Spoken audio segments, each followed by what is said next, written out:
All right. All right. So, Laura, you ready to go? Sure am. Awesome. Well, hello, everybody. We'll start off by doing some introductions. My name is David Grimes. I use he, him pronouns. I currently am the Associate Director of Housing Operations at the New School in New York City. I'm also the administrator for the program committee this year. I'm very excited that you all are here. All right, and hi, I'm Lori Sabata. I work with the Kuhuai Central Office staff, and I do a number of things there. But first and foremost, I am the program liaison, or the liaison to the programming committee, and have been doing that for about 11 years. So welcome, everyone. So we want to let everybody know that this session is being recorded, and the link in the slide deck will be provided after the training. We do have a number of folks who aren't able to be here today, but we did promise that we would record the training just so that they're able to, get caught up to speed as well. I'm going to share a link in the chat with you for our presenter resources page. And really important to note that it's not just for presenters. There's various Zoom tips, Zoom backgrounds, presenter training videos, and more there. So it's a great resource for you all to check out as well. So that is going into the chat right now. And I will turn things over to Lori. All right, so I am going to attempt to run a poll. And it's just a very simple poll to kind of get us started. And I'm going to go ahead and launch it. And it's just to kind of get a gauge on, do we have some really seasoned folks here who have, I moderated every conference, or I've only done the in-person ones, or maybe I've only done a virtual one, or none of those at all, just trying to get a feel for that. So we'll give people a minute to go ahead and fill that out. It's looking like we have a nice mix so far of people who have either never moderated before or have moderated for an in-person conference and not necessarily a virtual conference. So that's good. I'm going to end the poll and just share the results real quick. So I would say the majority of us have not moderated before, so that's good to know. So I'm going to go ahead and stop sharing those and pull that out of the way and move on to the next slide. All right, so why are moderators important? Moderators make the audience and presenters comfortable. You are that first face that the presenter is going to see when you walk, when you jump into the Zoom room, and you will be the ones who will be assisting the Kuhuai staff and letting folks in the room and greeting them, just to kind of really set the stage and the energy for the session. So we really take a great deal of pride in our moderators and really value their contributions to the conference and making it successful. You're going to be assisting in making sure that things run as smoothly as possible, giving presenters one less thing to worry about. We've all been in that predicament. Not predicament, we've all been in that situation where we're presenting and we're worried about technology. Do we know our content? The moderator really helps to just kind of make sure things are flowing smoothly. We're engaging with audience members. We're the ones fielding questions if need be, just to kind of take one less thing off the presenter's plates. And over the next few slides, we'll lay out how you're going to be able to do all of these things. And Lori and I are happy to answer any questions that you all have, especially as we go along or at the end. Right, and definitely feel free to just, any questions you have along the way, go ahead and pop those in the chat. In fact, I'll open that box up right now and take a look at those. And as Dave was just saying, it's amazing, even though, however proficient you are with Zoom, it's amazing how difficult it can be sometimes to try to present your content and keep track of what's going on in the chat and keep track of who's coming in the room and think about all the, I need to run a poll on this slide, and it can be a little bit overwhelming. So moderators have a really important job in just, really, not only making the participants in the room feel welcome and comfortable, but also assisting the tech host, which that role we'll talk about in a little bit, with making sure that the technology runs well. So we'll define all of that in some of the screens to come. So I want to talk just a little bit about Zoom itself. So I think most people are pretty familiar with Zoom. We're going to be using Zoom meeting exclusively to run this conference. So it won't be Microsoft Teams, it won't be, Google Hangouts. These are going to be Zoom meetings, and they'll be meetings and not webinars. And there's a little bit of nuance in between those, and it's not necessarily important to spend a lot of time talking about that right now, but they will definitely be meetings because that allows us to utilize some different technologies like and functionalities like breakout rooms, and it's just a little bit more interactive than the webinar tool is in Zoom. So we'll be using meetings. We're using Meeting for this session, and the technology, the Zoom channels, the links, all that will be set up and managed by a Kuhawai staff, and a combination of Kuhawai staff and some program committee core leadership team members who are going to host those Zoom channels. So you won't have to worry about that. You won't be asked to set up any Zoom channels or provide links or anything like that. All of that will be done for you. Your job will be to show up at the sign up for a slot, show up at the assigned date and time, and perform your functions as a moderator, which we'll talk about in a little bit. So I said moderators won't really be having to worry about creating the Zoom links. They won't have to worry about functions like running breakout rooms or polls, or anything like that. We're going to rely on our tech hosts to do that. There are some instances, though, where sometimes the moderator knows a little bit more than the tech host does about certain things. Like some of us are just absolute masters at breakout rooms. I mean, I just remember, last year around this time when we were trying to do a conference on Zoom, and we were all sort of new at it and sort of fuddling our way through it. And now I'm like amazed at what I see people doing. I see people running multiple breakout, got one going on the laptop, they got one going over here. But you won't be asked to do any of that. Our tech hosts will run those kinds of things. We will talk again more about the two different roles of the moderator and the tech host responsibilities a little bit later. And we have Dave made a real nice slide on that too that sort of outlines them for you. Oh, Dave, I think there we go. Yeah, once a day that happens. So what are some things that you can do now? You are going to see at the end of the presentation, Lori and I will share a link with you to start signing up for sessions that you want to moderate. Kind of a good pro tip, and it's one I've utilized when I start off in a program committee, is if there's sessions that you have a really strong interest in going to for your job or you're just passionate about, those are also really great ones to moderate because you're going to be there and you're going to be actively involved in assisting. But make sure that your internet is stable, that you're going to be in a really good place for the conference, that there's not going to be any outages, even though things do happen. Test your audio and video. Review what your name looks like in the Zoom, your background, to make sure it's appropriate. I know I've had many colleagues who have children. The children will switch around the background screen, so just making sure that it's appropriate. If comfortable, add your pronouns next to your name. Preview the presentation date, time, and description, just to make sure you know what session you're going to be moderating, you're there on time. And coordinate with the presenters. This is optional. You can reach out to them ahead of time if you wish to introduce yourself and establish expectations. And there will be some things to think about on the next page. For me, I would say the biggest thing is just kind of making sure your technology is in place, but also that when you're arriving, the Zoom link. So even if you have to leave a previous session a little bit earlier to get to the next session on time to have that pre-conversation, which we'll speak about, that's always particularly helpful. Yep. And as Dave mentioned,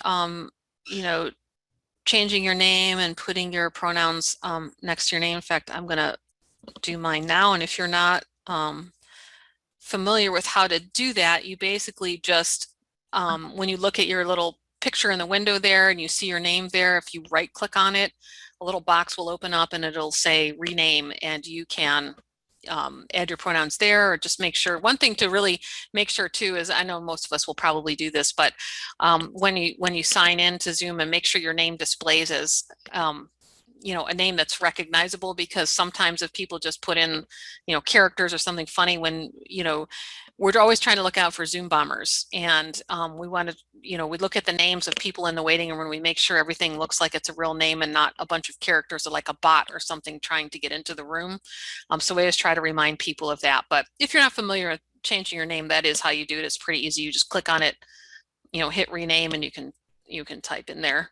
And then the part about coordinating with presenters that Dave mentioned is optional. I mean, some people, that you don't have to do that. Some people really like to know, like, okay, I'm doing this session at this day and time. I'm going to talk to my presenters. I'm going to ask them, what they want to do and how I can assist them. Totally optional. That's up to you. Not necessary. You'll be logging a little bit early, so you'll have a little bit of time before the presentation starts to talk with your presenter and sort of get oriented. So I am going to go on to the next slide, as Dave mentioned. So what is going to happen the day of, so we talked a little bit about, what you can do ahead of time to prepare for this. What do I do on the day of? So as I mentioned before, arriving early, at least 10 minutes early would be great. I mean, as early as you can would be good. The tech host obviously is going to have to let you into the waiting room, just like we did in this meeting here. But that does allow you some time to talk to your presenters then and be like, hey, how many people do you have presenting? Well, do they need to practice their lineup, and which one of them is going to share the screen, and just kind of get the presentation sort of oriented. That's a real good thing. And the tech host will help with that too. And also I want to mention that the tech host is going to take care of things like captioning. They'll turn on the auto captioning.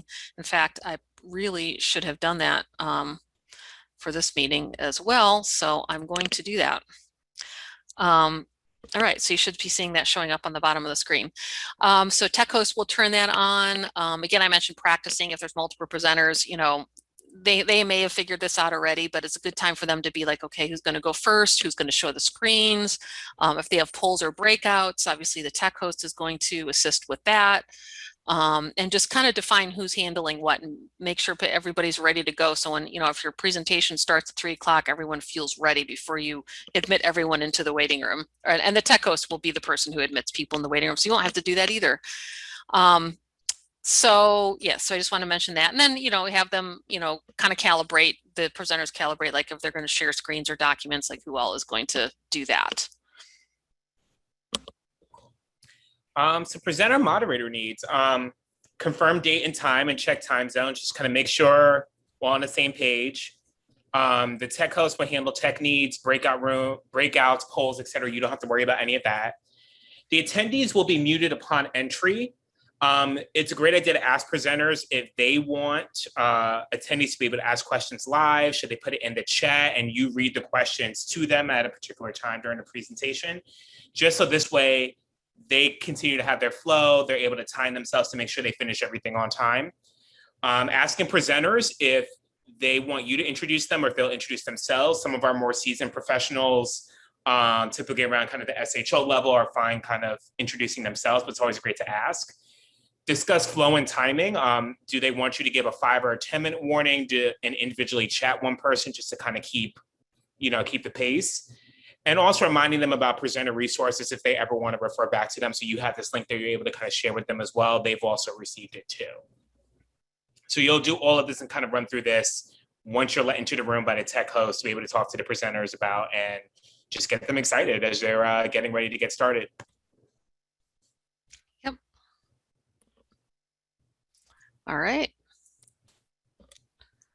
All right, so I talked about tech hosts. So this meeting is about what moderators are handling, but I do want to talk about the other role that this Akuhai staff is going to be doing as tech hosts, just to make sure those things are defined. So it's like, we want to talk to you about what you are doing, and then we'll talk about what you won't have to do.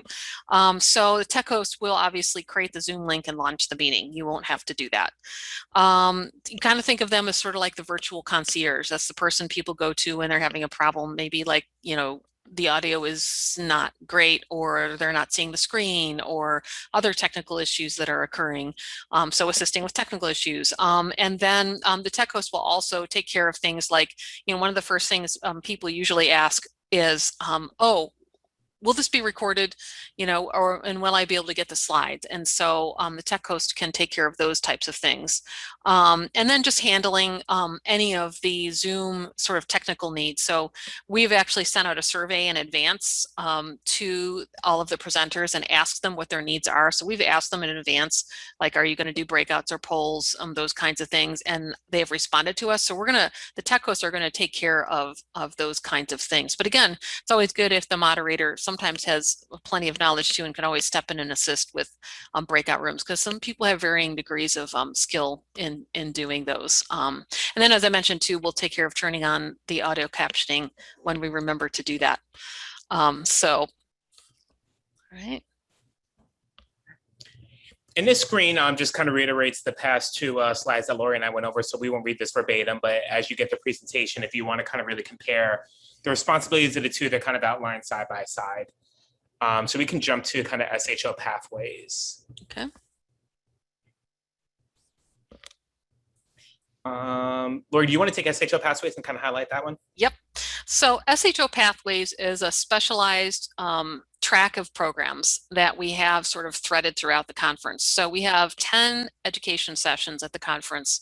And the first session, so 101, if you will, will be an SHO pathway. So in Ed Session 1, it'll be 101, and Ed Session 2, it'll be 201. And when you go to the moderator sign-up list, you'll see them there, and everyone is welcome to sign up for those. If you would like to moderate one of those, by all means, sign up for it. There will be a little extra duty. It's kind of like getting in the airplane when you're in the exit row. So if you're going to do one of those, you'll have a little bit extra duty, and that is that trainer is our sponsor for that. And in some of those sessions, perhaps not all, they are going to want to say a few words of welcome to the audience before the session gets started. So there'll just be a little bit of, turning it over to trainer, and you won't have to physically do anything. It's just like, just knowing that, yes, the trainer representative is going to say a few words first and get everyone kind of started. So, and then also introducing the presenters. And again, this is sort of a thing that, talk to the presenters about maybe when you get in the room. Most of the time presenters don't want to be introduced, but sometimes they do. So I would check in with them and see how they would like to work that. And as the bullet says, it's a good idea to talk to presenters about this at the beginning.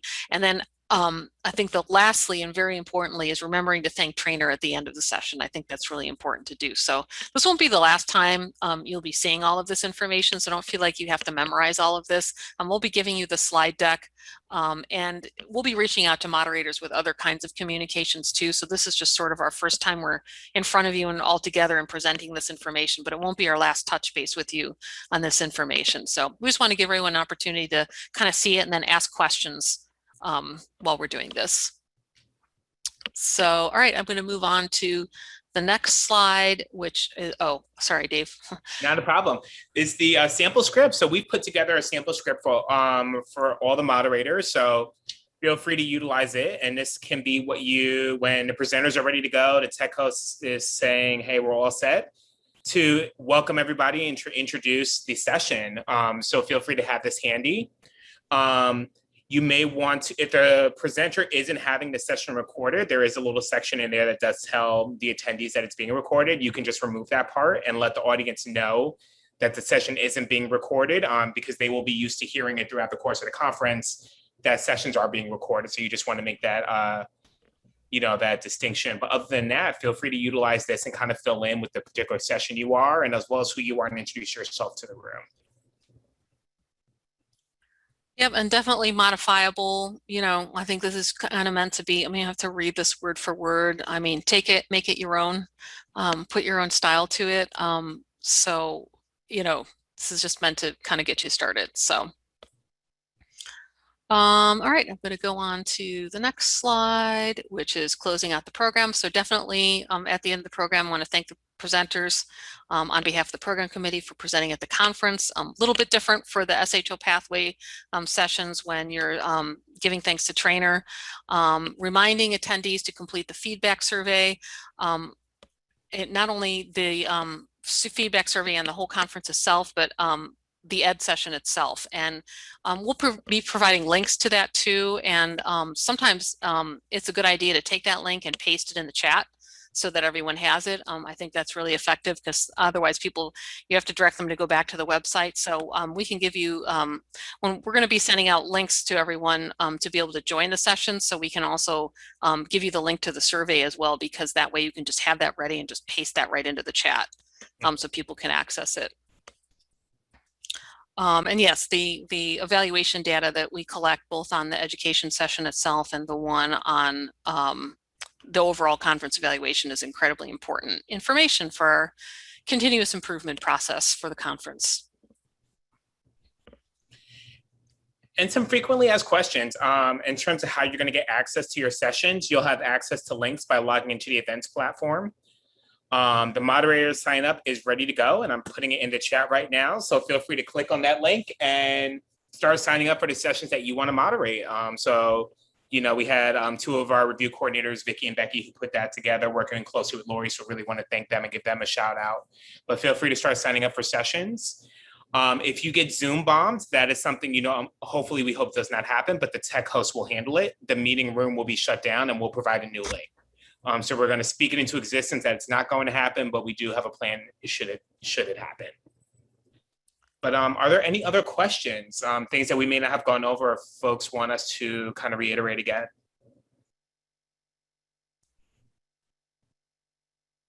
One more kind of thing about Zoom bombing. I mentioned this, Matthew, I see has a question that I mentioned earlier was about, when you're the tech host will be letting people into the room too, but just sort of giving an eye to, if you see names or characters that don't look like real names, that look like it might be a bot, that's just something to keep an eye on as a moderator. So, and you'll be made a co-host also, so that you'll be able to also let people into the waiting room. So it's like the tech host and the moderator really back each other up during the sessions. So, yeah, but in the case of Zoom bombing, it doesn't happen too often, but when it does happen, I think what we try to do is really minimize the exposure to that as much as possible. We don't try to waste time with kicking people out of them out of the room. I think we just shut it right down.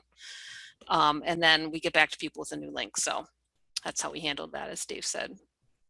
So I think Matthew had a question. You can go ahead and unmute yourself and ask. Wonderful, thank you. Yeah, one you kind of just answered, so that was helpful with the Zoom bombing. The second question is there a, or for any sessions or just specific one, are there like cap limits to how many people can be in, or is it just whoever wants to be in? How many? Yeah, so the Zoom channels we have allow 300 people. Okay. Now, could we hit the ceiling on those? We could. Currently, we have 1,500 people signed up for the conference.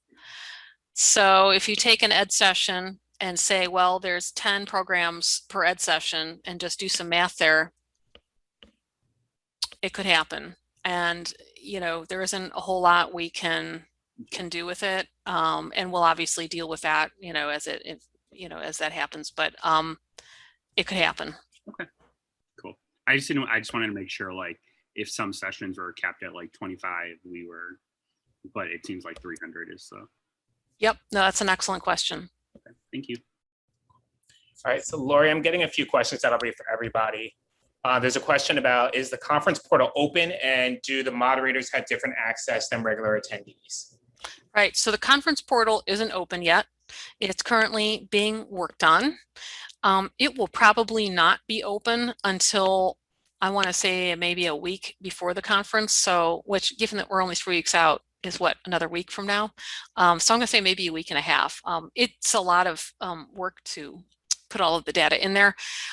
So what we're going to do is, I think what we did last year, Dave, is we gave moderators links to the sessions. I think we had a big sheet, and we just gave them the links to the sessions. But you will have access to that conference portal, so that you can obviously find the links. Just like the same way the attendees would, the same way the presenters will, the same way you will. It's all the same link. And because it's Zoom meeting, presenters and moderators don't have special links as opposed to the regular participants. It's the tech host's job to watch for the moderators and the presenters in the waiting room and then pull them in. Times listed on a sign-up link listed are in Eastern time zone, yes. Yes, they are. Yes. I have a direct question. If a moderator signs up to moderate and then something comes up, like a meeting gets scheduled, the best way to remove their names and notify us? Best way to do that is to, I'm going to go to the next slide here. I would say email one of us directly and let us know, because I don't think the sign up allows you to do anything really cool like send a message or do anything like that. So yes, please email one of us and let us know, and we can handle it.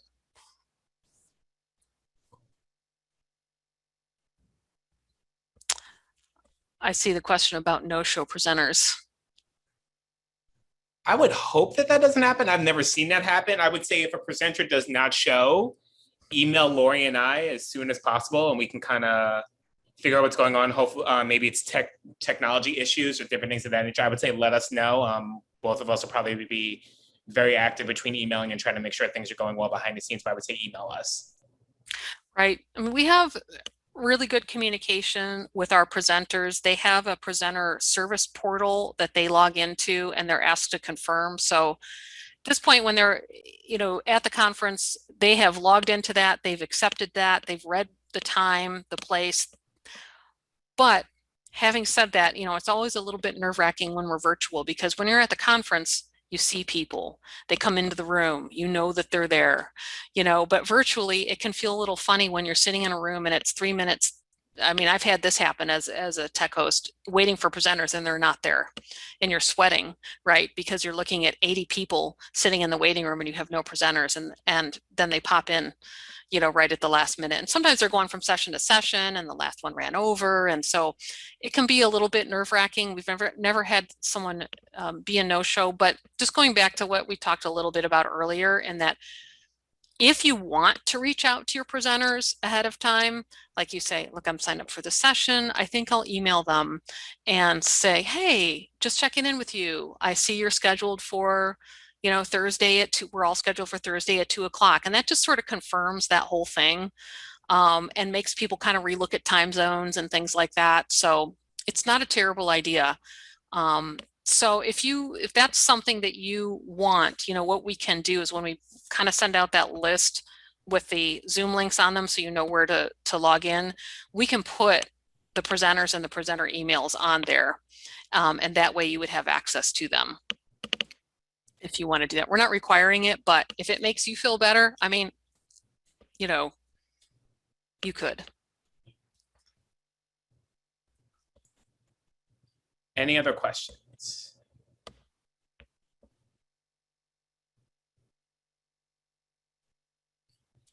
Okay, well, as you see on the screen, both Lori and I's contact information is there, and we're sending this PowerPoint out, so you'll be able to have it, and feel free to email us if things do come up. Yep, and like I said, this won't be the last time that you hear from us on this or have information or have a chance to ask questions. This is just our first sort of face-to-face together, so. And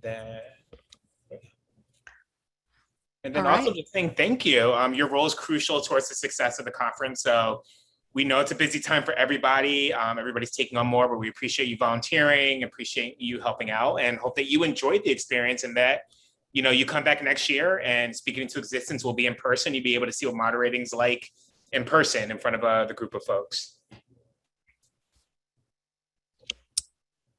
All right, thanks everyone for joining us. We really appreciate it.